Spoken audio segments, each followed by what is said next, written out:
ಫಿಲಿಪಿಯವರಿಗೆ ಬರೆದ ಪತ್ರಿಕೆ 2ನೇ ಅಧ್ಯಾಯ 9ರಿಂದ 11ನೇ ವಚನ. ಫಿಲಿಪಿ 2ನೇ ಅಧ್ಯಾಯ 9ರಿಂದ 11. ಈ ಕಾರಣದಿಂದ ದೇವರು ಆತನನ್ನು ಅತ್ಯುನ್ನತ ಸ್ಥಾನಕ್ಕೆ ಏರಿಸಿ ಎಲ್ಲ ಹೆಸರುಗಳಿಗಿಂತ ಶ್ರೇಷ್ಠವಾದ ಹೆಸರನ್ನು ಆತನಿಗೆ ದಯಪಾಲಿಸಿದ್ದಾನೆ. ಆದದರಿಂದ ಸ್ವರ್ಗ ಮರ್ತ್ಯ ಪಾತಾಳಗಳಲ್ಲಿರುವವರೆಲ್ಲರೂ ಯೇಸುವಿನ ಹೆಸರಿನಲ್ಲಿ ಅಡ್ಡಬಿದ್ದು ಯೇಸು ಕ್ರಿಸ್ತನನ್ನು ಒಡೆಯನೆಂದು ಪ್ರತಿಜ್ಞೆ ಮಾಡಿ ತಂದೆಯಾದ ದೇವರಿಗೆ ಘನವನ್ನು ಸಲ್ಲಿಸುವರು. ವಾಕ್ಯ ಹೇಳ್ತಾರದಂದ್ರೆ, ಈ ಕಾರಣದಿಂದ ದೇವರು ಆತನನ್ನು ಅತ್ಯುನ್ನತ ಸ್ಥಾನಕ್ಕೆ, ಅತ್ಯುನ್ನತ ಸ್ಥಾನ ಅಂದ್ರೆ ಅದಕ್ಕಿಂತ ಯಾವ ಸ್ಥಾನನೂ ಇಲ್ಲ, ಸುಪ್ರೀಂ ಲೀಡರ್ ಅಂತಾರಲ್ಲ ಹಾಗೆ, ಅದೇ ಅತಿ ಶ್ರೇಷ್ಠವಾದದ್ದು. ಇನ್ಯಾವ ಸ್ಥಾನವೂ ಅದಕ್ಕಿಂತ ಮೇಲಾದ ಅಧಿಕಾರ ಇಲ್ಲ. ಅಂತ ಶ್ರೇಷ್ಠವಾದ ಸ್ಥಾನದಲ್ಲಿ ತಂದೆಯಾದ ದೇವರು ಯಾರನ್ನ ಇಟ್ಟಿದ್ದಾರಂತೆ? ಯೇಸು ಸ್ವಾಮಿಯನ್ನ ಇಟ್ಟಿದ್ದಾರಂತೆ. ಹಾಲೆಲೂಯಾ. ಅದಕ್ಕಿಂತ ಮುಂಚೆ ಅಲ್ಲಿ ಹೇಳೋದೇನಂದ್ರೆ, ಈ ಕಾರಣದಿಂದ. ಯಾವ ಕಾರಣದಿಂದ ಯೇಸು ಸ್ವಾಮಿಯನ್ನ ಆ ಸ್ಥಾನದಲ್ಲಿ ಇಟ್ಟಿದ್ದಾರೆ? ಅಲ್ಲಿ ಮುಂದೆ ವಾಕ್ಯಗಳತ್ತೆ, ಆತನು ಶಿಲುಬೆಯ ಮರಣವನ್ನ ಹೊಂದುವಷ್ಟು ವಿಧೇಯನಾದನು. ಹಾಲೆಲೂಯಾ. ತಂದೆಯಾದ ದೇವರು ಆತನಿಗೋಸ್ಕರ ದೇಹವನ್ನ ಸಿದ್ಧ ಮಾಡಿಕೊಟ್ಟಂತ ಸಮಯದಲ್ಲಿ ವಾಕ್ಯ ಸ್ವರೂಪನಾದಂಥ ದೇವರು, ದೇಹಾಕಾರವಿಲ್ಲದವನು, ಆತ್ಮನಾದಂಥವನು, ಆತನ ದೇಹಧಾರಿಯಾಗಿ ಬಂದು ತಂದೆಯಾದ ದೇವರು ಆತನ ಮೇಲಿಟ್ಟಂತ ಎಲ್ಲಾ ಸಂಕಲ್ಪವನ್ನ, ಎಲ್ಲಾ ಚಿತ್ತವನ್ನ ನೆರವೇರಿಸಿ ಮರಣವನ್ನ ಹೊಂದಿ, ಮರಣವನ್ನ ಜಯಿಸಿ, ಎಲ್ಲ ತಂದೆಯ ಸಂಕಲ್ಪವನ್ನ ನೆರವೇರಿಸಿದ ನಿಮಿತ್ತವಾಗಿ ಈಗ ಆತನಿಗೇನಾಗಿದೆ? ಅತ್ಯುನ್ನತ ಸ್ಥಾನ. ಯಾವ ಸ್ಥಾನ? ಅತ್ಯುನ್ನತ ಸ್ಥಾನ. ನಾವೆಲ್ಲ ಒಂದು ಸ್ಥಾನಮಾನಗಳನ್ನ ಬಯಸುವವರಾಗಿರ್ತೇವೆ, ಒಂದಲ್ಲ ಒಂದು ರೂಪದಲ್ಲಿ, ಹೌದಲ್ವಾ? ಮನುಷ್ಯ ಅಂದ್ಮೇಲೆ ಎಲ್ರಿಗೂ ಏನ್ ಬೇಕು? ಒಂದು ಸ್ಥಾನ, ಒಂದು ಮಾನ, ಒಂದು ಗೌರವ ಬೇಕು ಅಂತ. ಅದಕ್ಕೆ ಒಂದು ಚಿಕ್ಕ ಕತೆ, ಬಹಳ ತಿಂಗಳ ನಂತರ ಒಂದು ಚಿಕ್ಕ ಕತೆ. ಆ ಚಿಕ್ಕ ಕಥೆಯಲ್ಲಿ ಏನಂತಂದ್ರೆ, ಇದು ನಡೆದಿರುವಂತ ಇತಿಹಾಸದಲ್ಲಿರುವಂತ ಸ್ಟೋರಿ. ಆಗ ಬ್ರಿಟಿಷರು ನಮ್ಮ ಭಾರತವನ್ನ ಆಳ್ವಿಕೆ ಮಾಡುವಂತ ಸಮಯದಲ್ಲಿ, ನಮ್ಮ ಕರ್ನಾಟಕ ರಾಜ್ಯ ಮೈಸೂರು ಸಂಸ್ಥಾನವಾಗಿದ್ದಂಥ ಸಮಯದಲ್ಲಿ ಉತ್ತರ ಕರ್ನಾಟಕದ ಒಂದು ಜಿಲ್ಲೆಯನ್ನ ಒಬ್ಬ ಜಿಲ್ಲಾಧಿಕಾರಿ ಆಡಳಿತ ನಡೆಸ್ತಾ ಇರ್ತಾರೆ. ಅಲ್ಲಿ ರಾಜಮನೆತನ ಇರುತ್ತೆ. ಆ ರಾಜಮನೆತನ ಇರುವಂತ ಸಮಯದಲ್ಲಿ ಆ ರಾಜಮನೆತನದವ್ರು ಏನಾಗಿರುತ್ತೆ? ಅಧಿಕಾರ ಇರುತ್ತೆ. ಈಗ ಹೇಗೆ ಮೈಸೂರು ಅರಮನೆ ಇದೆಯೋ, ಶ್ರೀಕಂಠದತ್ತ ಒಡೆಯರು ಅವ್ರ ಮಗ, ಹೆಂಡತಿ ಎಲ್ಲ ಅಧಿಕಾರದಲ್ಲಿ ಇದ್ರಲ್ಲ, ಅದೇ ರೀತಿ ಆಳ್ವಿಕೆ ಮಾಡೋಂಥ ಸಮಯದಲ್ಲಿ ರಾಜ ಸತ್ತು ಹೋಗ್ತಾನೆ, ರಾಜನಿಗೆ ಮಕ್ಕಳಿರಲ್ಲ. ಆಗ ಬ್ರಿಟಿಷರು ಬಂದು ಹೇಳ್ತಾರೆ ಆ ಜಿಲ್ಲೆಯ ಅಧಿಕಾರಿಗೆ, ಸರಿ ಈಗ ರಾಜ ಏನಾಗಿದ್ದಾನೆ? ಸತ್ತು ಹೋಗಿದ್ದಾನೆ, ತನಗೆ ಮಕ್ಕಳಿಲ್ಲ, ಈಗ ರಾಜಮನೆತನವನ್ನ ಮುಂದುವರಿಸಿಕೊಂಡು ಈ ಜಿಲ್ಲೆಯನ್ನ ನೋಡಿಕೊಂಡು ಹೋಗುವುದಕ್ಕಾಗಿ ಯಾರನ್ನಾದ್ರೂ ಒಬ್ಬರನ್ನ ನೇಮಕ ಮಾಡು ಅಂತ ಹೇಳಿ ಹೋಗ್ತಾರೆ. ಆದ್ರೆ ಜಿಲ್ಲಾಧಿಕಾರಿ ಆತನ ದೇಶಾಭಿಮಾನಿಯಾಗಿರ್ತಾನೆ. ಆತನ ಏನು ನಿರ್ಣಯ ಮಾಡ್ತಾನೆ ಅಂತ ಅಂದ್ರೆ, ಯಾರನ್ನೋ ಯಾಕೆ ಕರ್ಕೊಂಡು ಬಂದು ಇಲ್ಲಿ ಕೂರಿಸಬೇಕು, ನಾನೇನ್ ಮಾಡ್ಬೇಕು? ಒಳ್ಳೆ ವ್ಯಕ್ತಿಯನ್ನೇ ನಾನು ಇಲ್ಲಿ ಅಧಿಕಾರಕ್ಕೆ ತರಬೇಕು ಅಂತ ನಿರ್ಧಾರ ಮಾಡಿಕೊಂಡು ಆ ಜಿಲ್ಲೆಯಲ್ಲಿ ಎಲ್ಲ ಅನೌನ್ಸ್ಮೆಂಟ್ ಮಾಡ್ತಾರೆ. ಈಗೇನೋ ರಾಜನ ಸ್ಥಾನ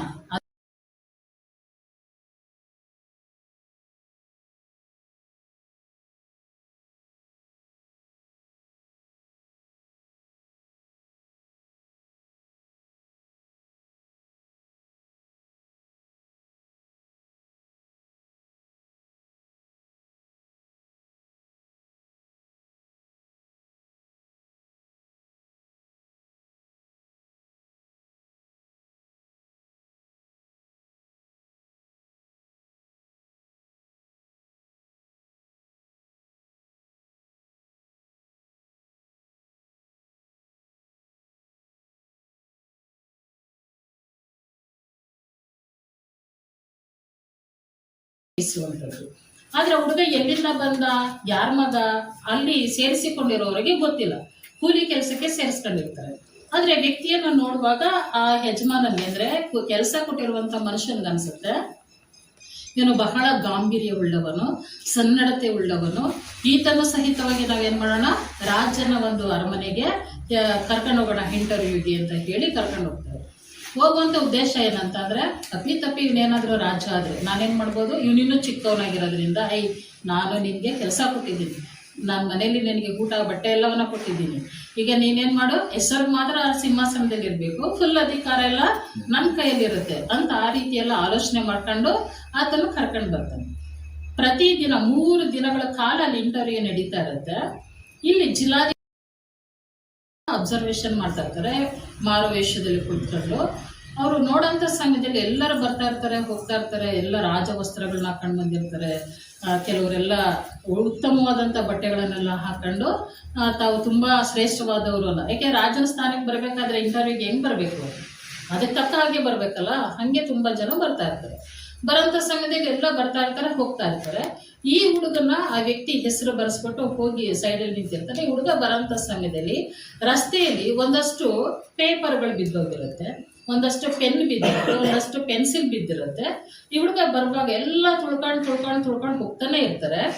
ಆದರೆ ಈ ಹುಡುಗ ಏನು ಮಾಡುತ್ತೆ ಅಂದರೆ ಅವರೆಲ್ಲ ತುಳ್ಕೊಂಡು ಹೋಗ್ತಾ ಇರೋಂಥದ್ದನ್ನ ನೋಡಿ ತಾನು ತುಳಿಯದೆ ಎಲ್ಲ ಪೇಪರ್ಗಳನ್ನ ಜೋಡಿಸ್ಕೊಳ್ತಾನೆ, ಪೆನ್ನನ್ನು ಜೋಡಿಸ್ಕೊಳ್ತಾನೆ, ಪೆನ್ಸಿಲ್ಗಳನ್ನ ಜೋಡಿಸ್ಕೊಳ್ತಾನೆ. ಯಾಕೆಂದ್ರೆ ಅಲ್ಲಿ ಬರ್ಕೊಳ್ತಾ ಇರ್ತಾರಲ್ಲ, ಅದು ಗಾಳಿಗೆ ತೂರ್ಕೊಂಡು ಅಲ್ಲಿ ಬಂದು ಬಿದ್ದೋಗಿರುತ್ತೆ. ಅದನ್ನೆಲ್ಲ ಸಪ್ರೇಟ್ ಮಾಡಿ ತಗೊಂಡೋಗಿ ಟೇಬಲ್ ಮೇಲೆ ಜೋಡಿಸಿರ್ತಾರೆ. ಇದನ್ನ ಯಾರು ನೋಡ್ತಾರೆ? ಜಿಲ್ಲಾಧಿಕಾರಿ ನೋಡ್ತಾನೆ. ಸರಿ, ಎಲ್ಲರೂ ಬಂದರು, ಹೆಸರನ್ನ ನೋಂದಾಯಿಸಿದ್ರು, ಎಲ್ಲರೂ ಅವರವರು ಕುಲ ಗೋತ್ರ ಅದು ಇದೆಲ್ಲ ಹೇಳಿದ್ರು. 3 ದಿನಗಳ ಕಾಲ ಇಂಟರ್ವ್ಯೂ ಮುಗೀತು. 3ನೇ ದಿನದಲ್ಲಿ ಜಿಲ್ಲಾಧಿಕಾರಿ ಅನೌನ್ಸ್ ಮಾಡ್ತಾನೆ, ನಮಗೆ ನಮ್ಮ ಜಿಲ್ಲೆಗೆ ಬೇಕಾದಂಥ ರಾಜ್ಯ ಮನೆತನವನ್ನು ಮುಂದುವರಿಸಿಕೊಂಡು ಹೋಗೋದಕ್ಕೆ ಬೇಕಾದಂಥ ರಾಜ ಏನಾಗಿದ್ದಾನೆ, ಸಿಕ್ಕಿದ್ದಾನೆ ಅಂತ. ಎಲ್ರಿಗೂ ಆಶ್ಚರ್ಯ, ಯಾರದು ನಾನಿರ್ಬೋದಾ? ಯಾಕೆಂದರೆ ನಾನು ಇಂಥ ಕಾಸ್ಟ್ಲಿ ಬಟ್ಟೆ ಹಾಕೊಂಡೋಗಿದೆ, ಇಂಥ ಕಿರೀಟ ಹಾಕೊಂಡೋಗಿದೆ, ಇಷ್ಟು ಶ್ರೇಷ್ಠವಾದ ಆಭರಣಗಳನ್ನ ಹಾಕೊಂಡೋಗಿದೆ, ಈ ರೀತಿ ನಾನು ವಂಶಾವಳಿಗಳನ್ನ ಹೇಳಿದ್ದೇನೆ, ಈ ರೀತಿಯಾಗಿ ಎಲ್ಲರದ್ದು ಕಲ್ಪನೆಗಳು. ಆದರೆ ಬಂದು ನೋಡುವಾಗ ಯಾರಾಗಿರ್ತಾರೆ ಗೊತ್ತಾ? ಆ ಚಿಕ್ಕ ಹುಡುಗ ರಾಜನಾಗಿ ಆಯ್ಕೆಯಾಗಿರ್ತಾನೆ. ಯಾಕೆ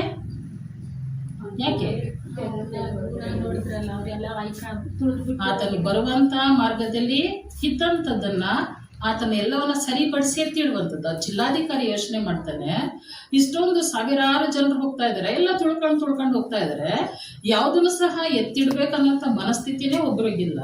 ಆದ್ರೆ ಈತನಿಗೆ ಏನಿದೆ, ಇದೆಲ್ಲವನ್ನ ಸರಿಪಡಿಸ್ಬೇಕು, ಇದನ್ನ ಎತ್ತಿಡ್ಬೇಕು, ಜೋಪಾನ ಮಾಡ್ಬೇಕು ಅಂತ. ಹಾಗಾದ್ರೆ ಈ ರಾಜ್ಯದ ಈ ಜಿಲ್ಲೆಯ ಅಧಿಕಾರವನ್ನು ಈತನಿಗೆ ಕೊಡೋದಾದ್ರೆ ಈತನ ಏನ್ ಮಾಡ್ತಾನೆ? ನೀಟಾಗಿ ಅಧಿಕಾರವನ್ನ ನಡೆಸ್ತಾನೆ. ಹಾಲೆಲೂಯಾ. ಹಾಗಾದ್ರೆ ಸ್ಥಾನಮಾನ ಅಂದ ತಕ್ಷಣನೇ ನಾವು ಬಯಸಿದ ತಕ್ಷಣ ಸಿಗಂಥದ್ದಲ್ಲ, ನಾವು ಮಾಡುವ ಕಾರ್ಯಗಳ ಮೇಲೆ ನಮಗೆ ದೊರಕುವಂಥದ್ದು. ಆಸೆ ಪಟ್ರೆ ಏನು ಸಿಗಲ್ಲ, ಯಾವ ಸ್ಥಾನವೂ ಸಿಗಲ್ಲ, ಯಾವ ಮಾನವೂ ಸಿಗಲ್ಲ. ಆದರೆ ನಾವು ಅದಕ್ಕೆ ಬದಲಾಗಿ ನಾವು ಮಾಡುವಂಥ ಕೆಲಸ ನಮ್ಮನ್ನ ಏನು ಮಾಡ್ತಾ ಇರುತ್ತೆ, ಉನ್ನತ ಸ್ಥಾನಕ್ಕೆ ಕರೆದುಕೊಂಡು ಹೋಗುವಂಥದ್ದಾಗಿದೆ. ಹಾಲೆಲೂಯಾ. ಹಾಗೆ ತಂದೆಯಾದ ದೇವರ ಚಿತ್ತವನ್ನ ಯೇಸುಸ್ವಾಮಿ ನೆರವೇರಿಸಿದ್ರು. ನೆರವೇರಿಸಿದ ನಿಮಿತ್ತವಾಗಿ ಯೇಸುಸ್ವಾಮಿಗೆ ಯಾವ ಸ್ಥಾನ ಸಿಕ್ಕಿದೆ? ಅತ್ಯುನ್ನತ ಸ್ಥಾನ. ಎಲ್ಲಾ ನಾಮಕ್ಕಿಂತಲೂ ಮೇಲಾದ ನಾಮ ಯೇಸುವಿನ ನಾಮ, ಶ್ರೇಷ್ಠವಾದ ನಾಮ. ಅದಕ್ಕೆ ಆ ನಾಮಕ್ಕೆ ಯಾರು ಅಡ್ಡ ಬೀಳ್ತಾರಂತೆ? ಸ್ವರ್ಗ, ಮರ್ತ್ಯ, ಪಾತಾಳ ಎಲ್ಲ ಅಧಿಕಾರಗಳು ಸಹಿತವಾಗಿ ಯೇಸುವಿನ ನಾಮಕ್ಕೆ ಅಡ್ಡ ಬೀಳ್ತಾರಂತೆ. ಹಾಲೆಲೂಯಾ. ಹಾಗಾದ್ರೆ ಯೇಸುವಿನ ನಾಮ ಮೇಲಾದ ನಾಮವಾಗಿರುವಂತಹ ಸಮಯದಲ್ಲಿ ಆ ನಾಮಕ್ಕಿರುವಂತಹ ಅಧಿಕಾರ, ಎಲ್ಲ ಅಧಿಕಾರವೂ ಅದಕ್ಕೆ ಆ ನಾಮಕ್ಕುಂಟು. ಆದ್ರೆ ಕೆಲವೊಂದು ವಾಕ್ಯಗಳನ್ನ ಮಾತ್ರ ನಾವು ನೋಡಿಕೊಳ್ಳೋಣ. ಮಾರ್ಕನ ಬರೆದ ಸುವಾರ್ತೆ 5ನೇ ಅಧ್ಯಾಯ 6ನೇ ವಚನ. ಮಾರ್ಕ 5:6. ಅವನು ಯೇಸುವನ್ನು ದೂರದಿಂದ ಕಂಡು ಓಡಿ ಬಂದು ಆತನಿಗೆ ಅಡ್ಡ ಬಿದ್ದು ಮಹಾಶಬ್ದದಿಂದ ಆರ್ಭಟಿಸಿ, ಯೇಸುವೆ, ಪರಾತ್ಪರನಾದ ದೇವರ ಮಗನೇ, ನನ್ನ ಗೊಡವೆ ನಿನಗೆ, ದೇವರನ್ನೇ ನನ್ನನ್ನು ಕಾಡಬೇಡ ಎಂದು ಹೇಳಿದನು. ಸಾಕು. ಅಲ್ಲಿ ವಾಕ್ಯ ಹೇಳ್ತಾ ಇದೆ, ಒಬ್ಬ ದುರಾತ್ಮ ಪೀಡಿತನಾದಂತ ವ್ಯಕ್ತಿ ಆತನ ಏನ್ ಮಾಡ್ತಾ ಇದ್ದಾನಂತೆ? ಸಮಾಧಿಯ ಗವಿಗಳಲ್ಲಿ, ಗುಡ್ಡಗಳಲ್ಲಿ ಆರ್ಭಟಿಸುತ್ತಾ ಕಲ್ಲುಗಳಿಂದ ತನ್ನನ್ನ ಕಡಿಕೊಳ್ತಾ ಇದ್ದನು. ಆತನ ಏನ್ ಮಾಡ್ತಾನೆ? ಯೇಸುವನ್ನ ಕಂಡು ದೂರದಿಂದಲೇ ಓಡಿ ಬಂದು ಆತನಿಗೆ ಏನ್ ಮಾಡ್ತಾ ಇದ್ದಾನೆ? ಅಡ್ಡ ಬೀಳ್ತಾ ಇದ್ದಾನೆ. ಹಾಲೆಲೂಯಾ.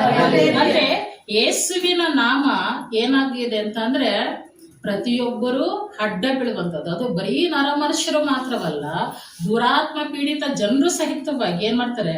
ಅಡ್ಡ ಬೀಳ್ತಾರೆ. ಆದ್ರೆ ಇಲ್ಲಿ ದೆವ್ವ ಬಂದು ಭಕ್ತಿಯಿಂದ ಅಡ್ಡ ಬೀಳ್ತಾ ಇದೆಯಾ?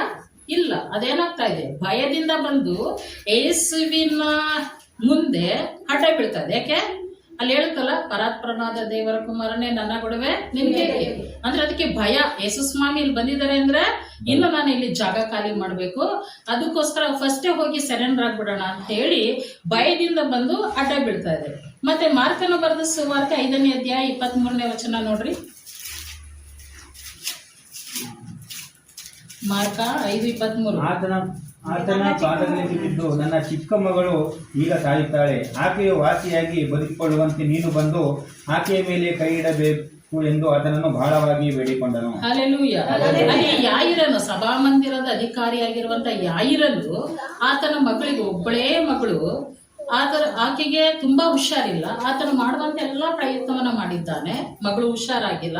ಕೊನೆಯದಾಗಿ ಆತನ ಏನು ಡಿಸೈಡ್ ಮಾಡ್ಕೊಂಡಿದ್ದಾನೆ, ಯೇಸು ಸ್ವಾಮಿ ಹತ್ರ ಹೋಗೋಣ ಅಂತ. ಆತನು ಯೇಸು ಸ್ವಾಮಿ ಹತ್ರ ಬರುವಂತ ಸಮಯದಲ್ಲಿ ಯಾಯಿರನೆಂಬುವನು ಬಂದು ಯೇಸುವನ ಕಂಡು ಆತನ ಪಾದಕ್ಕೆ ಬಿದ್ದು, ಹಲ್ಲೆಲೂಯ, ದೆವ್ವ ಪಿಡಿತನ ಏನ್ ಮಾಡ್ದ, ಆತನು ಬಂದು ಯೇಸುವಿನ ಪಾದಕ್ಕೆ ಅಡ್ಡ ಬಿದ್ದ. ಆತನು ಭಯದಿಂದ ಬಂದು ಅಡ್ಡ ಬೀಳ್ತಾನೆ.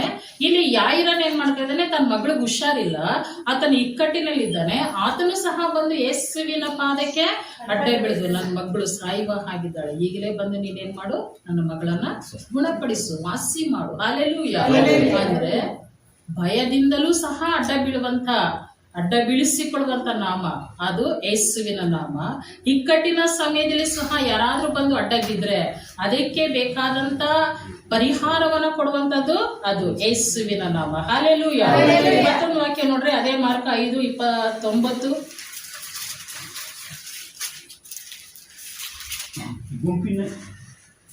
ಗುಂಪಿನಲ್ಲಿ ಹಿಂದಿನಿಂದ ಬಂದು ಆತನ ಉಡುಪನ್ನು ಮುಟ್ಟಿದಳು. ಮುಟ್ಟಿದ ಕೂಡಲೇ ಆಕೆಗೆ ರಕ್ತಹರಿಯುವುದು ನಿಂತು ಹೋದುದರಿಂದ ಆಕೆಯು ನನ್ನನ್ನು ಕಾಡಿದ ರೋಗ ಹೋಗಿ ನನಗೆ ಗುಣವಾಯಿತು ಎಂದು ತನ್ನೊಳಗೆ ತಿಳ್ಕೊಂಡಳು.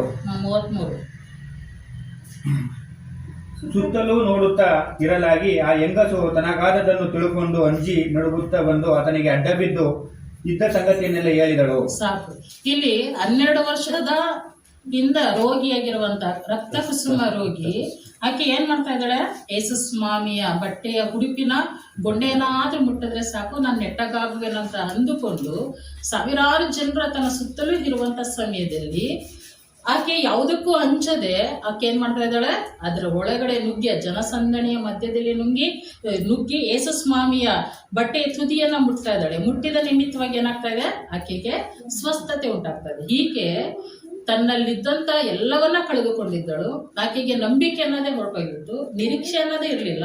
ಆದ್ರೂ ಸಹಿತವಾಗಿ ಯೇಸು ಸ್ವಾಮಿ ಬಗ್ಗೆ ಕೇಳುವಂತ ಸಮಯದಲ್ಲಿ ದೃಢ ನಿಶ್ಚಯ, ಆಕೆ ಏನಂದ್ಕೊಳ್ತಾಳೆ ಅಂತ ಅಂದ್ರೆ, ನಾನು ಹೇಗಾದ್ರೂ ಮಾಡಿ ಆತನ ಉಡುಪಿನ ಗೊಂಡೇನಾದ್ರೂ ಮುಟ್ಟಿದ್ರೆ ಸಾಕು, ನಾನು ನೆಟ್ಟಗಾಗುವೆನು. ಅಂದ್ರೆ ನಂಬಿಕೆ ಇಲ್ಲದ ಪರಿಸ್ಥಿತಿಯಲ್ಲಿ ಜೀವಿಸುತ್ತಾ ಇದ್ದಾಳೆ 12 ವರ್ಷದಿಂದ. ಆದ್ರೆ ಯೇಸುವಿನ ಸುದ್ದಿಯನ್ನ ಕೇಳುವಾಗ ಆಕೆ ಒಳಗಡೆ ಏನಾಗ್ತಾ ಇದೆ, ನಂಬಿಕೆ ಉಂಟಾಗ್ತಾ ಇದೆ. ಆ ನಂಬಿಕೆಯಿಂದ ಆಕೆ ಬಂದು ಯೇಸು ಸ್ವಾಮಿಯ ಉಡುಪಿನ ತುದಿಯನ್ನು ಮುಟ್ಟುವಾಗ ಆಕೆ ಏನಾಗ್ತಾ ಇದೆ, ಸ್ವಸ್ಥತೆ ಉಂಟಾಗ್ತಾ ಇದೆ. ಹಲ್ಲೆಲೂಯ. ಅಂದ್ರೆ ದೈವ ಹಿಡಿದವನು ಭಯದಿಂದ ಬಂದು ಯೇಸು ಸ್ವಾಮಿ ಮುಂದೆ ಅಡ್ಡ ಬೀಳ್ತಾ ಇದ್ದಾನೆ. ಯಾಯಿರನು ಬಂದು ನನ್ನ ಮಗಳು ಸಾಯುವಾಗಿದ್ದಾಳೆ ಅಂತ ಹೇಳಿ ಆತನೋ ಒಂದು ನಂಬಿಕೆಯಿಂದ ಇಕ್ಕಟ್ಟಿನಿಂದ ಬಂದು ಅಡ್ಡ ಬೀಳ್ತಾ ಇದ್ದಾನೆ. ರಕ್ತ ಕುಸುಮ ರೋಗಿ, ನನಗೆಲ್ಲೂ ಗುಣ ಆಗ್ಲಿಲ್ಲ, ವೈದ್ಯರಿಂದ ಗುಣ ಆಗ್ಲಿಲ್ಲ, ಸಂಬಂಧಿಕರಿಂದ ಗುಣ ಆಗ್ಲಿಲ್ಲ, ನಾನು ಮಾಡುವಂತ ಯಾವುದೇ ಸ್ವಕಾರ್ಯಗಳಿಂದ ನನಗೆ ಗುಣ ಆಗ್ಲಿಲ್ಲ, ಅದರಿಂದ ಯೇಸುವಿನ ಬಳಿ ಹೋದ್ರೆ ಗುಣ ಆಗುತ್ತೆ ಅಂತ ಹೇಳಿ ಆಕಿ ಸಹಿತವಾಗಿ ಇಕ್ಕಟ್ಟಿನಲ್ಲಿ ಬಂದು ದೃಢ ನಂಬಿಕೆಯಿಂದ ಅಡ್ಡ ಬೀಳ್ತಾ ಇದ್ದಾಳೆ. ಹಲ್ಲೆಲೂಯ. ಹಾಗಾದ್ರೆ ನಾವು ಅತ್ಯುನ್ನತ ಸ್ಥಾನದಲ್ಲಿರುವಂತ ಯೇಸುವಿನ ನಾಮದ ಮುಂದೆ ಅಡ್ಡ ಬೀಳುವಾಗ ಉಂಟಾಗುವಂತ ಕಾರ್ಯಗಳೇನಂತಂದ್ರೆ ಅದು ನಮ್ಗೆ ದೊಡ್ಡ ಆಶೀರ್ವಾದವನ್ನ, ಬಿಡುಗಡೆಯನ್ನ ಕೊಡುವಂತದ್ದಾಗಿರುತ್ತೆ. ಹಲ್ಲೆಲೂಯ. ವಾಕ್ಯವನ್ನ ನೋಡ್ರಿ, ಯೋಹಾನ 16:33. ಯೋಹಾನನು ಬರೆದ ಸುವಾರ್ತೆ 16:33.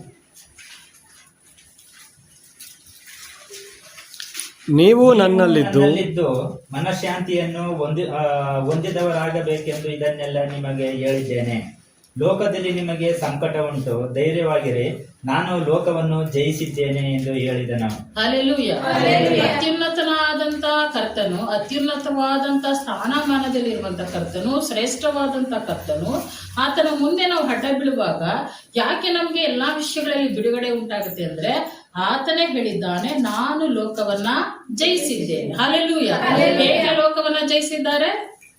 ಸೈತಾನನ ತಲೆಯನ್ನ ಶಿಲುಬೆಯ ಮೇಲೆ ಜಜ್ಜುವುದರ ಮುಖಾಂತರವಾಗಿ ಯೇಸು ಸ್ವಾಮಿ ಲೋಕವನ್ನ ಜಯಿಸಿದ್ದಾರೆ. ಆ ಜಯಿಸಿರುವ ನಿಮಿತ್ತವಾಗಿ ಎಲ್ಲ ಅಧಿಕಾರಗಳೇನಾಗಿದೆ, ಆತನಲ್ಲಿದೆ. ಆದ್ರೆ ಸೈತಾನನ ಏನ್ ಮಾಡಿದೆ, ಯೇಸು ಸ್ವಾಮಿಯನ್ನ ಪ್ರಾರಂಭದ ದಿನಗಳಲ್ಲಿ ಆತನ ಶೋಧಿಸುವಂತ ಸಮಯದಲ್ಲಿ ಎಲ್ಲ ಅಧಿಕಾರ ಎಲ್ಲಿದೆ, ನನ್ನ ಹತ್ರ ಇದೆ, ನೀನ್ ನನ್ಗೆ ಅಡ್ಡ ಬೀಳುವಂತ.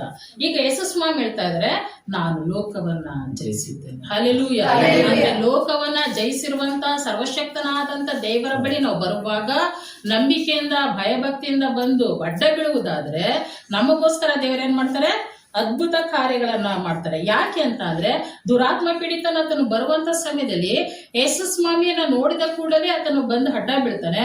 ಯಾಕೆಂದ್ರೆ ಎಲ್ಲ ಅಂಧಕಾರಗಳ ಮೇಲೆ, ಎಲ್ಲ ರಾಜತ್ವಗಳ ಮೇಲೆ, ಎಲ್ಲ ದುರಾತ್ಮನ ಕ್ರಿಯೆಗಳ ಮೇಲೆ, ಆಕಾಶ ಮಂಡಲದಲ್ಲಿ ಸಂಚರಿಸುವಂತ ಎಲ್ಲ ದುರಾತ್ಮ ಸೇನೆಗಳ ಮೇಲೆ ಯಾರಿಗ ಅಧಿಕಾರ ಉಂಟು? ಯೇಸು ಸ್ವಾಮಿಗೆ ಅಧಿಕಾರ ಉಂಟು. ಹಲ್ಲೆಲೂಯಾ. ಯಾಕೆಂದ್ರೆ ಸೈತಾನನಿಗೆ ಒಂದು ಸ್ವಲ್ಪ ಕಾಲಕ್ಕೂ ಅಧಿಕಾರವಿಲ್ಲ. ಎಲ್ಲ ಅಧಿಕಾರವು ಆತನಿಗೆ ಏನಾಗಿದೆ? ಆತನಿಂದ ಕೊಳ್ಳೆ ಹೊಡೆಯಲ್ಪಟ್ಟು ಯೇಸು ಸ್ವಾಮಿಯಲ್ಲಿ ಅದು ಸೇರಲ್ಪಟ್ಟಿದೆ. ಅದಕ್ಕೆ ಯೇಸು ಸ್ವಾಮಿ ಹೇಳೋದು, ಎಲ್ಲ ಅಧಿಕಾರ ನನಗೆ ಕೊಡಲ್ಪಟ್ಟಿದೆ ಅಂತ. ಹಲ್ಲೆಲೂಯಾ. ಮತ್ತೆ ಯಾಯಿರನ ಮಗಳು ಬರುವಂತ ಸಮಯದಲ್ಲಿ, ಅಂದ್ರೆ ಯಾಯಿರನು ಬಂದು ತನ್ನ ಮಗಳಿಗೋಸ್ಕರ ಬೇಡಿಕೊಳ್ಳುವಂತ ಸಮಯದಲ್ಲಿ ಅಲ್ಲಿ ಏನಾಗಿದೆ? ಆಕೆ ಮರಣವನ್ನ ಅನುಭವಿಸ್ತಾ ಇದ್ದಾಳೆ. ಅಲ್ಲಿ ವಾಕ್ಯ ಹೇಳುತ್ತೆ ನೋಡಿ, ಪ್ರಕಟಣೆ 1:18 ನೋಡ್ರಿ.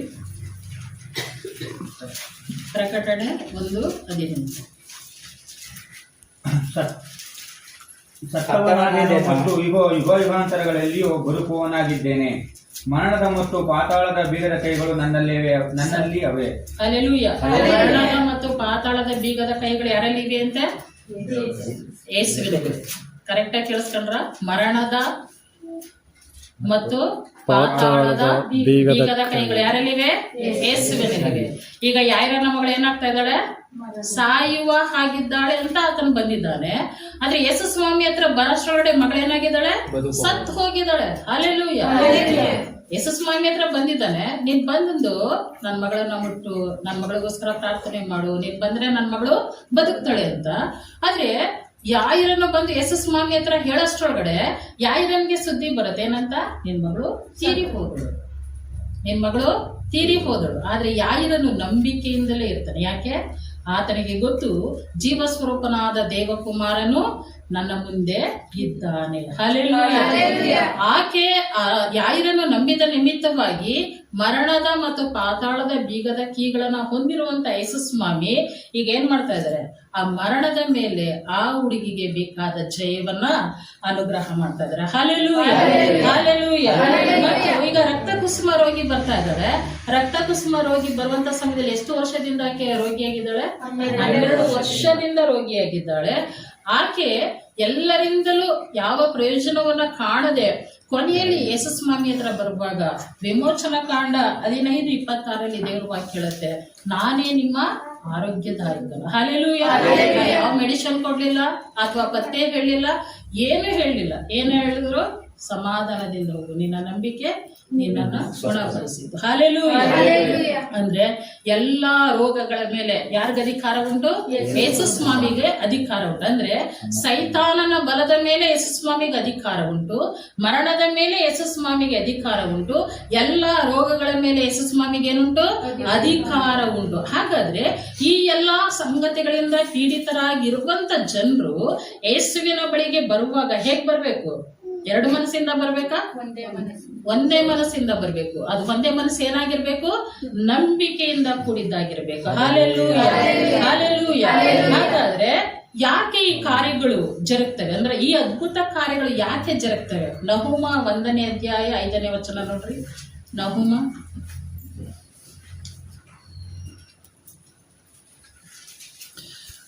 ಆತನ ಮುಂದೆ ಬೆಟ್ಟಗಳು ಅದುರುತ್ತವೆ, ಗುಡ್ಡಗಳು ಕರಗುತ್ತವೆ. ಆತನ ದರ್ಶನಕ್ಕೆ ಭೂಮಿಯು ಕಂಪಿಸುತ್ತದೆ. ಹೌದು, ಲೋಕವು ಲೋಕ ನಿವಾಸಿಗಳೆಲ್ಲವೂ ತಲ್ಲಣಿಸುತ್ತವೆ. ಹಲ್ಲೆಲೂಯಾ. ದೇವರು ಎದ್ದು ನಡೆಯುವುದಾದ್ರೆ ಪರ್ವತಗಳೇನಾಗ್ತವಂತೆ? ಅದರುತ್ತವೆ. ಆಮೇಲೆ ಗುಡ್ಡಗಳು ಕರಗುತ್ತವೆ. ಹಲ್ಲೆಲೂಯಾ. ಪರ್ವತಗಳು ಅದರುತ್ತವೆ, ಗುಡ್ಡಗಳು ಕರಗುತ್ತವೆ. ಗುಡ್ಡಗಳು. ಪರ್ವತ ಅಂದ್ರೆ ಚಿಕ್ಕದ? ನಮ್ಮ ಭಾರತ ದೇಶದಲ್ಲಿ ಹಿಮಾಲಯ ಪರ್ವತ ಇದೆ. ಇಷ್ಟು ಚಿಕ್ಕದ? ಈಗ ಇಲ್ಲಿ ಚಾಮುಂಡಿ ಬೆಟ್ಟ ಇದೆ, ಅದು ತುಂಬಾ ಚಿಕ್ಕದ? ಇಲ್ಲ ಅಲ್ವಾ? ಅದೆಲ್ಲ ಎಷ್ಟು ದೊಡ್ಡದು ಅಲ್ವಾ? ನಮ್ಮ ಕಣ್ಣಿಗೆ ಅದು ದೊಡ್ಡದು. ಆದ್ರೆ ಕರ್ತನು ನಡೆಯುವಂತ ಸಮಯದಲ್ಲಿ ಪರ್ವತಗಳು ಅದರುತ್ತವೆ, ಗುಡ್ಡಗಳು ಕರಗುತ್ತವೆ. ಹಾಗಾದ್ರೆ ನಮ್ಮ ಜೀವಿತದಲ್ಲಿ ಕರ್ತನು ನಮ್ಮ ಮುಂದೆ ನಡೆಯುವುದಾದರೆ ಪರ್ವತದ ಹಾಗಿರುವಂತ ಸಮಸ್ಯೆಗಳು, ಗುಡ್ಡಗಳ ಹಾಗಿರುವಂತ ಶೋಧನೆಗಳು ಅವೆಲ್ಲ ಏನಾಗ್ತವೆ? ಕರಗುತ್ತವೆ. ಹಲ್ಲೆಲೂಯಾ. ಕರಗ್ತವ? ಸ್ಥಿರವಾಗಿರ್ತವ? ಕರಗುತ್ತವೆ. ಹಲ್ಲೆಲೂಯಾ. ನೋಡುವಾಗ ಎಲ್ಲವೂ ದೊಡ್ಡದಾಗಿ ಕಾಣಿಸುತ್ತೆ. ಅದೇ ನಾವು ವಿಮಾನದಲ್ಲಿ ಹೋಗೋದಾದ್ರೆ ಬರೀ ಬೆಟ್ಟದ ಮೇಲೆ ಹತ್ತಿ ಮನೆಗಳನ್ನ ನೋಡೋದಾದ್ರೆ ಇಷ್ಟು ಚಿಕ್ಕ ಚಿಕ್ಕದಾಗ ಕಾಣಿಸ್ತಾ ಇದೆ. ಈಗ ವಿಮಾನದಲ್ಲಿ ಹೋಗೋದಾದ್ರೆ ಮನೆಗಳೇ ಕಾಣಲ್ಲ ಅಲ್ವಾ? ಕಾಣಿಸ್ತಾವ? ಕಾಣ್ಲಿಕ್ಕೆ ಸಾಧ್ಯನೇ ಇಲ್ಲ. ಹಾಗಾದ್ರೆ ಪರಾತ್ಪರನಾದಂತ ಸರ್ವಶಕ್ತನಾದಂತ ದೇವರು, ಉನ್ನತವಾದಂತ ದೇವರು, ಸಿಂಹಾಸನಾರೂಢನಾಗಿರುವಂತ ಕರ್ತನು, ಆತನು ಅಲ್ಲಿಂದ ನಮ್ಮನ್ನ ದೃಷ್ಟಿಸಿ ನೋಡಿ, ನಾನು ನಿನ್ನ ಮುಂಭಾಗದಲ್ಲಿ ನಡೆಯುತ್ತೇನೆ. ಮೀಕ 2:13 ನೋಡ್ರಿ, ಮೀಕ 2:13.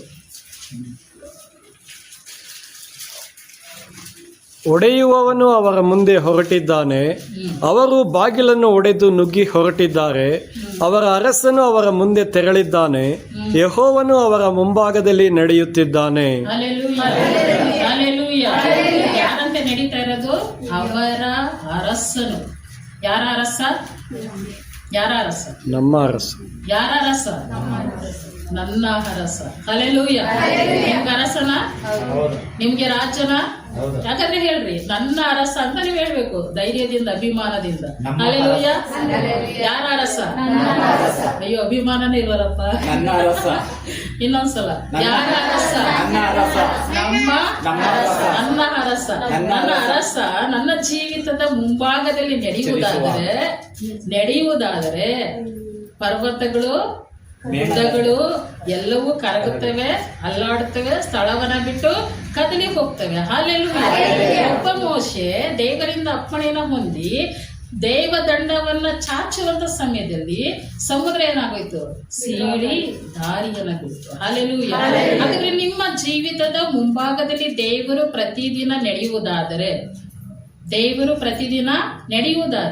ನಿಮಗೇನಾಗತ್ತೆ? ಅದ್ಭುತಗಳು ನಡೆಯುತ್ತವೆ. ನಿಮಗೇನಾಗತ್ತೆ? ಬಿಡುಗಡೆ ಉಂಟಾಗತ್ತೆ. ನಿಮ್ಮ ಕಣ್ಣೀರು ಆನಂದವಾಗಿ ಬದಲಾಗತ್ತೆ. ಎಲ್ಲಾ ಸಮಸ್ಯೆಗಳ ಮೇಲೆ ದೇವರೇನ್ ಮಾಡ್ತಾರೆ? ಜಯವನ್ನ ಕೊಡ್ತಾರೆ. ಯಾಕೆಂತಂದ್ರೆ ಪ್ರತಿದಿನ ದೇವ್ರು ಹೇಳೋದೇನಂದ್ರೆ ಕಳವಳಗೊಳ್ಳದಿರು, ದಿಗ್ಭ್ರಮೆಗೊಳ್ಳದಿರು. ಯಾಕೆ ಪ್ರತಿದಿನ ಹೇಳ್ತಾರೆ? ಯಾಕೆಂದ್ರೆ ಪ್ರತಿದಿನ ನೀವು ಅದನ್ನ ಕರೆಯುವುದಾದ್ರೆ, ದೇವ್ರೆ ಈ ದಿನ ನನ್ನ ಜೀವಿತದಲ್ಲಿ, ನನ್ನ ಮುಂಭಾಗದಲ್ಲಿ ನೀನ್ ನಡಿ ಸ್ವಾಮಿ, ನನ್ನ ಜೀವನದ ಮುಂಭಾಗದಲ್ಲಿ ನೀನು ನಡೆ ಸ್ವಾಮಿ, ನೀನೇ ನನ್ನ ಅರಸನ ಅಂತ ಹೇಳುವುದಾದ್ರೆ, ದೇವರು ನಡೆದುಕೊಂಡು ಹೋಗುವಾಗ ದೇವರು ಆತನ ಪ್ರಸನ್ನತೆ, ಆತನ ಮಹಿಮೆ ನಮ್ಮ ಮುಂಭಾಗದಲ್ಲಿ ಚಲಿಸುವುದಾದ್ರೆ ಎಲ್ಲಾ ಕಾರ್ಯಗಳೇನಾಗ್ತವೆ? ಬಿದ್ದು ಹೋಗ್ತವೆ. ಆತನು ನಮಗಾಗಿ ದೊಡ್ಡ ಕಾರ್ಯವನ್ನ ಮಾಡುವಾತನಾಗಿದ್ದಾನೆ. ಹಲ್ಲೆಲೂಯಾ. ಹಾಗಾದ್ರೆ ಅಲ್ಲಿ ವಾಕ್ಯ ಕೊನೆಯಲ್ಲಿ ಹೇಳೋದೇನಂದ್ರೆ, ಯೆಹೋವನು ಅವರ ಮುಂಭಾಗದಲ್ಲಿ ನಡೆಯುತ್ತಿದ್ದಾನೆ. ಈಗ ಯೆಹೋವನು ನನ್ನ ಮುಂಭಾಗದಲ್ಲಿ ನಡೆಯುತ್ತಿದ್ದಾನೆ. ಈಗ ಸೋಮವಾರ ಬಂತು, ನಡೆದಿದ್ದಾರೆ ಅಂತ ಹೇಳ್ತೀವ? ನಡೆಯುತ್ತಿದ್ದಾನೆ. ಮಂಗಳವಾರ ಬಂತು, ಏನ್ ಹೇಳ್ತೀನಿ? ಮೊನ್ನೆ ನಡೆದ್ರು ಅಂತ ಹೇಳ್ತೀನ? ನಡೆಯುತ್ತಿದ್ದಾನೆ. ಹಲ್ಲೆಲೂಯಾ. ಹಾಗಾಗಿ ಪ್ರತಿದಿನ ದೇವರೇನ್ ಮಾಡ್ತಾ ಇದಾರೆ? ನಮ್ಮ ಜೀವಿತದಲ್ಲಿ ನಡೆಯುತ್ತಲೇ ಇರ್ತಾರೆ. ನಾವೆಲ್ಲಿವರೆಗೂ ಅವಕಾಶ ಕೊಡ್ತೀವೋ ಅಲ್ಲಿವರೆಗೂ ಅವರು ನಡೀತಾನೆ ಇರ್ತಾರೆ. ಆ ನಡೆಯುವಂತ ಸಮಯದಲ್ಲಿ ದೆವ್ವಗಳಿಗೇನಿಲ್ಲ, ಅಧಿಕಾರನೇ ಇಲ್ಲ. ಹಲ್ಲೆಲೂಯಾ. ರೋಗಗಳಿಗೆ ಅಧಿಕಾರನೇ ಇಲ್ಲ, ಮರಣಕ್ಕೆ ಅಧಿಕಾರನೇ ಇಲ್ಲ. ಹಲ್ಲೆಲೂಯಾ. ಅಂದ್ರೆ ವಯಸ್ಸಾಗಿ ದೇವರ ನೇಮಕ ಮಾಡಿರುವ ಸಮಯ ಬಂದು ಮರಣ ಹೊಂದದ್ದು ಬೇರೆ, ಆದ್ರೆ ದುರ್ಮರಣಗಳು, ವಿಪತ್ತುಗಳು ಬಂದು ಆಕ್ರಮಿಸಿಕೊಂಡು ಮರಣ ಹೊಂದುವುದೇ ಬೇರೆ. ಹಲ್ಲೆಲೂಯಾ. ಇಂಥ ಎಲ್ಲಾ ಶೋಧನೆಗಳಿಂದ ದೇವರೇನ್ ಮಾಡ್ತಾರೆ? ನಮಗೆ ದೊಡ್ಡ ಬಿಡುಗಡೆಯನ್ನ ಕೊಡ್ತಾರೆ. ಹಲ್ಲೆಲೂಯಾ. ದೇವರು ನಮ್ಮ ಮುಂಭಾಗದಲ್ಲಿ ನಡೆಯುವ ನಿಮಿತ್ತ ಏನಾಗುತ್ತೆ? ಪರಿಸ್ಥಿತಿಗಳು ಬದಲಾಗ್ತವೆ. ಈಗ ಇಸ್ರಾಯೇಲ್ರು ಏನ್ ಮಾಡಿದ್ರು? ಅಯ್ಯೋ, ಸಂತೋಷದಿಂದ ಹೊರಟರು. ಎಲ್ಲಿ? ಐಗುಪ್ತದಿಂದ ಸಂತೋಷದಿಂದ ಹೊರಟರು. ಸಂತೋಷ ಆಯ್ತಾ? ಸ್ವಲ್ಪ ಕಾಲ ಆಯ್ತು. ಆಮೇಲೆ ಹಿಂದೆ ತಿರುಗಿ ನೋಡಿದ್ರು. ಹಿಂದೆ ಏನ್ ಬರ್ತಾ ಇದೆ? ಫರೋಹನ ಸೈನ್ಯ ಬರ್ತಾ ಇದೆ. ಮುಂದೆ ನೋಡ್ತಾರೆ ಸಮುದ್ರ. ಏನಾಯ್ತು ಅವರಿಗೆ? ಸಂತೋಷ ಎಲ್ಲ ಹೋಗಿ ಭಯ ಸ್ಟಾರ್ಟ್ ಆಗೋಯ್ತು. ಈಗ ಸುವರ್ಣರತ್ನವ್ರು ಅಷ್ಟೇ, ಇಲ್ಲಿಂದ ಹೋಗ್ತಾರ ಫುಲ್ ಸಂತೋಷವಾಗಿರ್ತಾರೆ. ಓಕೆನಾ? ಆಮೇಲೆ ಏನಾಗುತ್ತೆ? ಒಂದ್ ಸುದ್ದಿ ಬರುತ್ತೆ, ಸಂತೋಷ ಎಲ್ಲ ಏನಾಗ್ಬಿಡುತ್ತೆ? ಮತ್ತೆ ದುಃಖ ಆಗ್ಬಿಡುತ್ತೆ. ಮತ್ತೆ ಅವ್ರಿಗೆ ಸಂತೋಷ ಬರ್ಬೇಕಂದ್ರೆ ಏನಾಗ್ಬೇಕು? ಮತ್ತೆ ಭಾನುವಾರ ಬರ್ಬೇಕು. ಹಲ್ಲೆಲೂಯಾ. ಹಲ್ಲೆಲೂಯಾ. ಇಂಥ ಸಂತೋಷ ಕೊಡಕ್ಕೆ ದೇವ್ರು ಕರೆದಿಲ್ಲ, ಶಾಶ್ವತವಾದ ಸಂತೋಷವನ್ನ ಕೊಡೋದಕ್ಕೋಸ್ಕರ ದೇವರು ನನ್ನನ್ನ ನಿಮ್ಮನ್ನ ಕರೆದಿರುವಂತದ್ದು. ಹಲ್ಲೆಲೂಯಾ. ಆದ್ರೆ ದೇವರು ನಮ್ಮ ಮುಂದೆ ನಡೆಯುವಾಗ ಹಿಂದೆ ಫರೋಹನ ಸೈನ್ಯ ಬಂದ್ರೂ ಚಿಂತೆ ಇಲ್ಲ, ಮುಂದೆ ಕೆಂಪು ಸಮುದ್ರ ಇದ್ರೂ ಚಿಂತೆ ಇಲ್ಲ. ಯಾಕೆ? ಮುಂದೆ ಇರುವಂತ ಸಮುದ್ರ ನಮಗೋಸ್ಕರ ಸ್ಥಳ ಕೊಡುತ್ತೆ, ಹಿಂದೆ ಇರುವಂತ ಶತ್ರುವಿನ ಸೇನೆ ಸಮುದ್ರದಲ್ಲಿ ಮುಳುಗಿ ನಾಶವಾಗುತ್ತೆ. ನನ್ನನ್ನ ಕರ್ತನು ಸುರಕ್ಷಿತವಾಗಿ ಆಚೆ ದಡಕ್ಕೆ ಸೇರಿಸುವವನಾಗಿದ್ದಾನೆ. ಹಾಲೆಲೂಯಾ. ಹಾಲೆಲೂಯಾ. ನಂಬ್ತೀರಾ ನೀವು? ನಂಬ್ತೀರಾ? ಹಾಲೆಲೂಯ. ಹಾಗಾದ್ರೆ ಪರಿಸ್ಥಿತಿಗಳೇನಾಗ್ತವೆ? ಬದಲಾಗ್ತವೆ. ವಾತಾವರಣಗಳು ಬದಲಾಗ್ತವೆ. ಸಮಸ್ಯೆಗಳೇನಾಗ್ತವೆ? ಅವು ಮಾರ್ಪಡ್ತವೆ. ಹಾಲೆಲೂಯ. ಯಾಕೆ ಮಾರ್ಪಡ್ತವೆ ಅಂತ ಅಂದ್ರೆ ಆತನು ಮಾರ್ಪಡಿಸುವಾತನು. ಯಾರು? ಯೇಸು ಸ್ವಾಮಿ ಮಾರ್ಪಡಿಸುವಾತನು. ಆದರೆ ಆತನು ಮಾರ್ಪಡದವನು. ಹಾಲೆಲೂಯ. ಆತನು ನಮ್ಮ ಪರಿಸ್ಥಿತಿಗಳನ್ನು ಬದಲಾಯಿಸ್ತಾರೆ ಹೊರತು ಆತನು ಬದಲಾಗಲ್ಲ. ನಾವೇನ್ ಅನ್ಕೊಳ್ತೀವಿ, ಅವ್ರು ಬದಲಾಗೋದ್ರು, ಇವ್ರು ಬದಲಾಗೋದ್ರು, ನಿನ್ನೆ ಇದ್ದಂತೆ ಇವತ್ತಿಲ್ಲ ಅಲ್ವಾ, ಹೋದ ವರ್ಷ ಇದ್ದಂಗೆ ಇವತ್ತಿಲ್ಲ, ಎಲ್ಲರೂ ನಾವು ಮಾತಾಡ್ತಾ ಇರ್ತೀವಲ್ವಾ. ಆದ್ರೆ ಯೇಸು ಸ್ವಾಮಿ ನಿನ್ನೆ ಇದ್ದಂತೆ ಇವತ್ತು ನಾಳೆಯೂ ನಿರಂತರವೂ ಏಕರೀತಿಯಾಗಿ ಇರುವ ಆತನು. ಹಾಲೆಲೂಯ. ನಿನ್ನೆ ಮಾತ್ರ ಮೋಶೆಗೆ ಸಮುದ್ರದಲ್ಲಿ ದಾರಿ ಮಾಡಿಕೊಟ್ರು. ಇವತ್ತು ನಮ್ಮ ಜೀವಿತದಲ್ಲಿ ಎಷ್ಟೆಲ್ಲಾ ಕಷ್ಟಗಳು ಬಂದಿದ್ರು ಯೇಸು ಸ್ವಾಮಿ ಏನ್ ಮಾಡಿದ್ದಾರೆ? ಯಾಕೋ ಪ್ರಾರ್ಥನೆಯನ್ನೇ ಕೇಳಿಸ್ಕೊಳ್ತಾರೆ. ಹೌದಾ?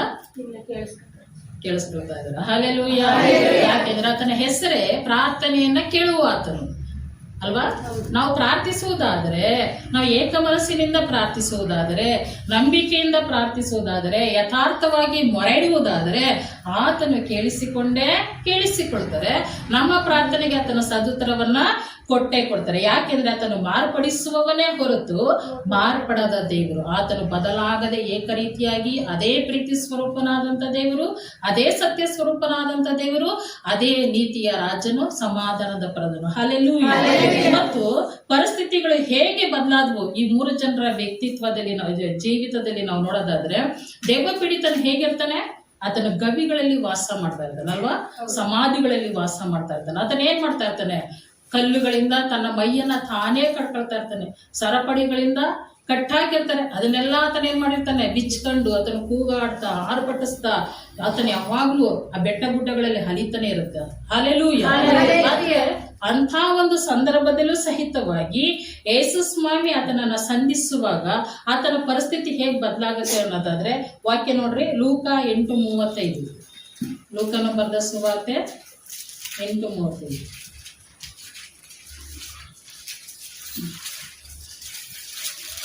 ಜನರು ನಡೆದ ಸಂಗತಿಯನ್ನು ನೋಡುವುದಕ್ಕೆ ಹೊರಟು ಯೇಸುವಿದ್ದಲ್ಲಿಗೆ ಬಂದು, ದೆವ್ವಗಳು ಬಿಟ್ಟು ಹೋಗಿದ್ದ ಆ ಮನುಷ್ಯನು ಬಟ್ಟೆಗಳನ್ನು ಹಾಕಿಕೊಂಡು ಸ್ವಸ್ಥ ಬುದ್ಧಿಯಿಂದ ಯೇಸುವಿನ ಪಾದಗಳ ಬಳಿಯಲ್ಲಿ ಕೂತಿರುವುದನ್ನು ಕಂಡು ಹೆದರಿದರು. ಹಾಲೆಲೂಯ.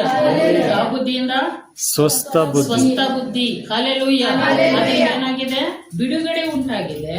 ಆತನು ಗವಿಗಳಲ್ಲಿ ಸಮಾಧಿಗಳಲ್ಲಿ ವಾಸ ಮಾಡ್ತಾ ಇದ್ದಂಥವನು, ಕೂಗಾಡ್ತಾ ಇದ್ದಂಥವನು, ಆ ದಾರಿಯಲ್ಲಿ ಜನರು ಹೋಗ್ಲಿಕ್ಕೆ ಬರ್ಲಿಕ್ಕೆ ಭಯ ಪಡ್ತಾ ಇರುವಂತ ವಾತಾವರಣ ಇದ್ದಂಥವನು, ಆತನ ತನ್ನ ಮೈಯನ್ನ ತಾನೇ ಗಾಯಪಡಿಸಿಕೊಳ್ತಾ ಇದ್ದಂಥ ವ್ಯಕ್ತಿ ಈಗ ಯಾರ ಪಾದದ ಬಳಿಯಲ್ಲಿ ಕುಳಿತಿದ್ದಾನೆ?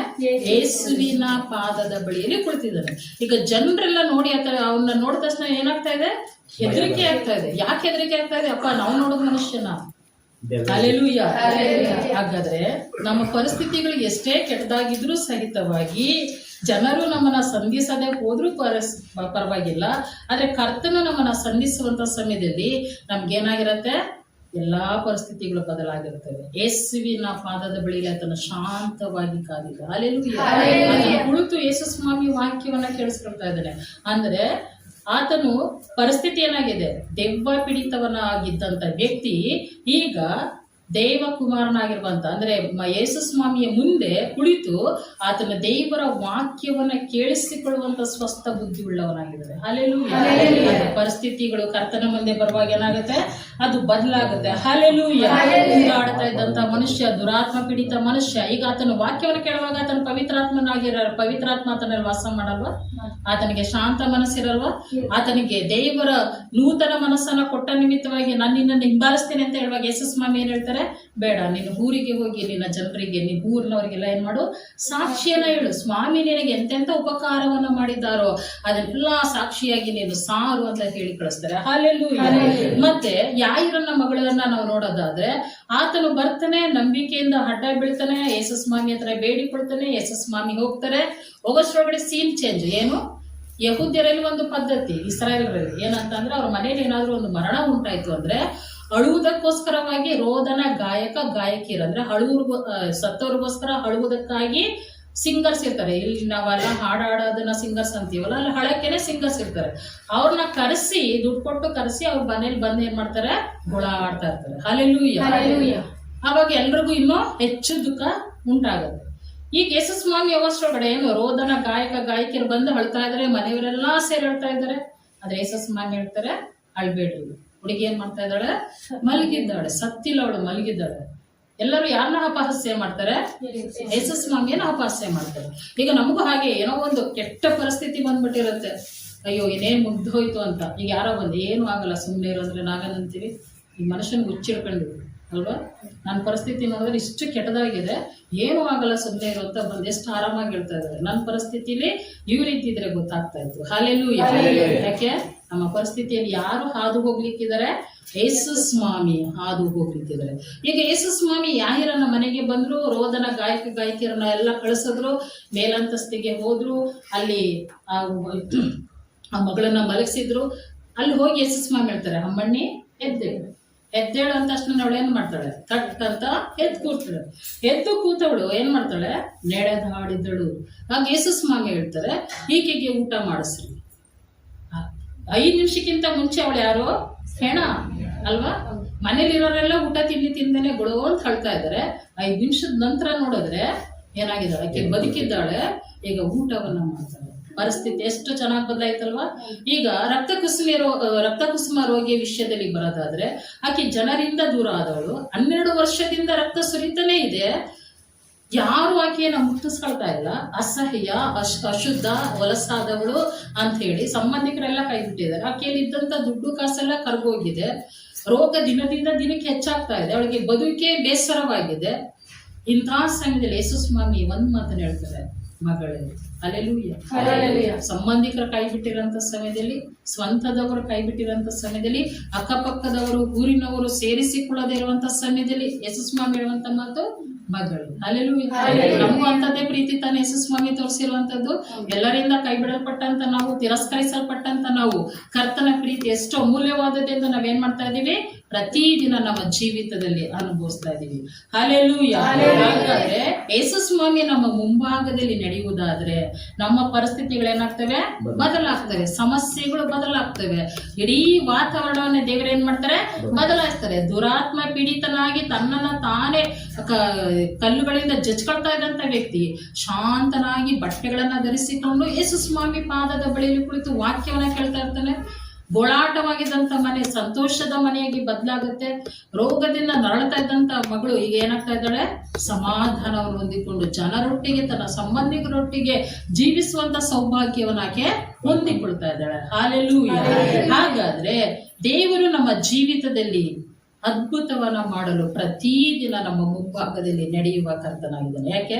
ಆತನ ಅತ್ಯುನ್ನತವಾದಂತ ಸ್ಥಾನದಲ್ಲಿರುವ ಆತನು ಎಲ್ಲಾ ನಾಮಕ್ಕಿಂತಲೂ ಮೇಲಾದ ನಾಮ ಅದು ಯೇಸುವಿನ ನಾಮ. ಹಲ್ಲೆಲೂಯಾ. ಹೇಳಿ, ಎಲ್ಲಾ ನಾಮಕ್ಕಿಂತಲೂ ಮೇಲಾದ ನಾಮ ಯೇಸುವಿನ ನಾಮ. ಹಲ್ಲೆಲೂಯಾ. ಹಲ್ಲೆಲೂಯಾ. ಹಲ್ಲೆಲೂಯಾ. ಓಕೆ, ಪ್ರಾರ್ಥನೆ ಮಾಡೋಣ. ಮಹಾಪರಿಶುದ್ಧನಾದಂಥ ಪರಲೋಕದಲ್ಲಿರುವ ನನ್ನ ತಂದೆಯಾದ ದೇವರೇ, ಅಪ್ಪ ನಿನ್ನ ನಾಮಕ್ಕೆ ಸ್ತೋತ್ರ. ದೇವರೇ, ನೀನು ಮಾರ್ಪಡದ ದೇವರು, ಆದ್ರೆ ನೀನು ಮಾರ್ಪಡಿಸುವಾಗಲು ರಾಜ. ದೇವರೇ, ನಮ್ಮ ಜೀವಿತದ ಮುಂಭಾಗದಲ್ಲಿ ನೀನು ಪ್ರತಿದಿನ ನಡೆಯುವಾಗ ಸ್ವಾಮಿ, ಪ್ರತಿಯೊಂದು ಸಮಸ್ಯೆಗಳನ್ನಪ್ಪ, ಪ್ರತಿಯೊಂದು ಕರ್ತನೆ ಶೋಧನೆಯ ಹಾದಿಗಳನ್ನಪ್ಪ ಬದಲಾಯಿಸಿ ಕರ್ತನೆಪ್ಪ ಜಯ ಕೊಡುವ ದೇವರಾಗಿ ಕರ್ತನೆ, ಆರೋಗ್ಯದಾಯಕನಾಗಿ ಸ್ವಾಮಿ. ಓ ದೇವರಪ್ಪ, ಸೈತಾನನ ಕಾರ್ಯಗಳನ್ನ ಜಜ್ಜುತ್ತ ಕರ್ತನೆಪ್ಪ, ಲೋಕವನ್ನ ಜಯಿಸಿದಂತ ಜಯವೀರನಾಗಿ ಅಪ್ಪ ನಮ್ಮ ಜೀವಿತದಲ್ಲಿ ಸಾಗುವ ನಿಮಿತ್ತ ಕರ್ತನೆಪ್ಪ, ನೀನು ನಮ್ಮ ಮುಂಭಾಗದಲ್ಲಿ ನಡೆಯುವ ನಿಮಿತ್ತ ಕರ್ತನೆ, ನಮ್ಮ ಅರಸನಾಗಿ ನಮ್ಮ ದೇವರಾಗಿ ನೀನು ನಡೆಯುವ ನಿಮಿತ್ತ ಕರ್ತನೆಪ್ಪ, ನಮ್ಮ ಜೀವಿತದಲ್ಲಿ ಕರ್ತನೆ ದೊಡ್ಡ ಕಾರ್ಯಗಳು ಜರುಗುತ್ತವಲ್ಲ ರಜ, ಅದಕ್ಕಾಗಿ ನಿನ್ನ ನಾಮಕ್ಕೆ ಸ್ತೋತ್ರಪ್ಪ. ಅದಕ್ಕಾಗಿ ಅಪ್ಪ ನಮ್ಮ ಜೀವಿತದಲ್ಲಿ ಅಪ್ಪ ಇಂಥ ಶ್ರೇಷ್ಠವಾದ ಆಶೀರ್ವಾದಗಳನ್ನ, ಬಿಡುಗಡೆಗಳನ್ನ ಕೊಡುವುದಕ್ಕಾಗಿ ಕರ್ತನೆಪ್ಪ, ನಮ್ಮ ಪಾಪ ಪರಿಹಾರಕ್ಕಾಗಿ ಕರ್ತನೆ ಶಿಲುಬೆಯ ಮರಣವನ್ನ ಹೊಂದುವಷ್ಟು ವಿಧೇಯನಾಗಿ ಕರ್ತನೆ ಅಪ್ಪ ಅತ್ಯುನ್ನತ ಸ್ಥಾನದಲ್ಲಿ ಅಪ್ಪ ನೀನು ಅಲಂಕರಿಸಿಕೊಂಡಿದೆಯಲ್ಲ ರಾಜ. ಓ ದೇವರಪ್ಪ, ನೀನು ಕರ್ತನೆ ತಂದೆ ಚಿತ್ತವನ್ನ ನೆರವೇರಿಸಿದ ನಿಮಿತ್ತವಾಗಿ ಕರ್ತನೆ ಎಲ್ಲಾ ನಾಮಗಳು ಕರ್ತನೆ ನಿನ್ನ ಮುಂದೆ ಅಡ್ಡ ಬೀಳುತ್ತವಲ್ಲ ರಾಜ, ಅದಕ್ಕಾಗಿ ನಿನ್ನ ನಾಮಕ್ಕೆ ಸ್ತೋತ್ರ. ಕರ್ತನಾದ ದೇವರಪ್ಪ, ಆ ದಿವ್ಯವಾದ ನಾಮಕ್ಕೆ ಈ ದಿನ ನಾವು ಅಡ್ಡ ಬಿದ್ದು ಆರಾಧಿಸುವಂತ ಸೌಭಾಗ್ಯವನ್ನಪ್ಪ ನಮ್ಮ ಜೀವಿತದಲ್ಲಿ ಕೊಟ್ಟಿದೆಯಲ್ಲಪ್ಪ, ಬರ ಮಾಡಿದೆಯಲ್ಲಪ್ಪ, ಅದಕ್ಕಾಗಿ ನಿನ್ನ ನಾಮಕ್ಕೆ ಸ್ತೋತ್ರ. ಓ ದೇವರ, ಸಮಾಧಾನವಿಲ್ಲದ ಜೀವಿತ ಜೀವಿತದಲ್ಲಿ ಸಮಾಧಾನವನ್ನ, ಅನಾರೋಗ್ಯದ ಜೀವಿತದಲ್ಲಿ ಅಪ್ಪ ಇಗೋ ಕರ್ತನೆ ಆರೋಗ್ಯವನ್ನ ದಯಪಾಲಿಸಿದ್ಯಲ್ಲಪ್ಪ. ದುರ್ಮರಣಗಳು ಆವರಿಸಿಕೊಳ್ಳುವಂತ ಜೀವಿತದಲ್ಲಿ ದೇವರೇ ಸಮೃದ್ಧಿಕರವಾದಂತ ಜೀವವನ್ನ, ಆಯುಷ್ಯನ ದಿನಗಳನ್ನ ಹೆಚ್ಚಿಸಿದೆಯಲ್ಲ ರಾಜ. ಅದಕ್ಕಾಗಿ ನಿನ್ನ ನಾಮಕ್ಕೆ ಸ್ತೋತ್ರ. ಕರ್ತನಾದಂತ ದೇವರೇ, ನೀನು ನಮ್ಮ ಹೃದಯದಲ್ಲಿ, ನಮ್ಮ ಮನೆಗಳಲ್ಲಿ ವಾಸಿಸುವಾಗ ರಾಜ, ನಿನ್ನಲ್ಲಿರುವಂತ ಜೀವ, ನಿನ್ನಲ್ಲಿರುವಂತ ಸಮೃದ್ಧಿ ಅದು ನಮ್ಮಲ್ಲಿ ಹೇರಳವಾಗಿ ತುಂಬಿ ಹೊರಸೂಸುತ್ತದಲ್ಲ ರಾಜ. ಅದಕ್ಕಾಗಿ ನಿನಗೆ ಸ್ತೋತ್ರ ಅಪ್ಪ. ನಮ್ಮನ್ನ ಮೀಸಲಾದ ಜನಾಂಗವಾಗಿ ನಿನ್ನ ಪವಿತ್ರಾತ್ಮನ ಮುದ್ರೆಯನ್ನು ಹೊತ್ತುವುದರ ಮುಖಾಂತರವಾಗಿ ಅಪ್ಪ ಪ್ರತಿದಿನ ನಮ್ಮನ್ನ ನಿನ್ನ ಹಿಂದಾಗಿ ಕಾಯುತ್ತಾ ಇರುವುದಕ್ಕಾಗಿ ನಿನಗೆ ಸ್ತೋತ್ರ. ಓ ದೇವರಪ್ಪ, ನಮ್ಮ ಪಾಲಕನು, ರಕ್ಷಕನು, ಒಡೆಯನು ನೀನಾಗಿದೆಯಲ್ಲ, ನಿನಗೆ ಸ್ತೋತ್ರ. ಘನತೆ, ಮಾನ, ಪ್ರಭಾವ ನಿನಗೆ ಸಲ್ಲಲಿ. ಯೇಸುವಿನ ಹೆಸರಿನಲ್ಲಿ ಸ್ತೋತ್ರ ಸಲ್ಲಿಸಿದ್ದೇನೆ ನಮ್ಮ ಜೀವಳ ತಂದೆ.